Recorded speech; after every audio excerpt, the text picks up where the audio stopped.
Mumbere Ushindi Dorak, 21 ans, c'est le militaire de Lucha qui a été tué lors de la manifestation.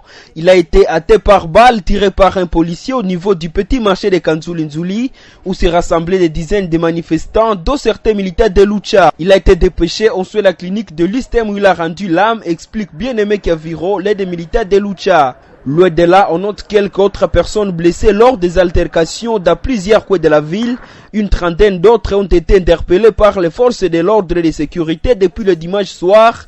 Le début des altercations dans le quartier Boutili, Gongolio, Tamende et Aviron lors du déploiement des policiers militaires. Ce sont les communes de Moulekera, une grande partie de Bungoulou qui sont restées surchauffées et suite à des coups de balles qui retendissaient, les activités sont restées paralysées à travers la ville. Les maisons de commerce sont restées fermées au centre commercial de Matonke et ont tourné au ralenti au marché central de Kilokba. Moïse Kangima, vendeur dans une boutique, dit d'être consterné par des tueries répétitives des civils dans des attaques des ADF malgré l'état de siège dont il demande la levée pour non-efficacité. Toutefois, il estime que nombreux commerçants ont peur de voir leurs marchandises perdues.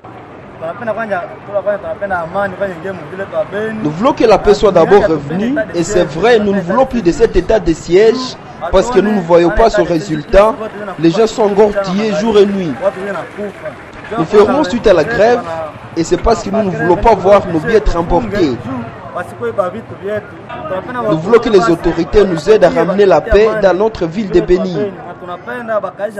Je veux demander à la population d'être calme car nous espérons que nos militaires FARDC et les UPDF vont ramener la paix.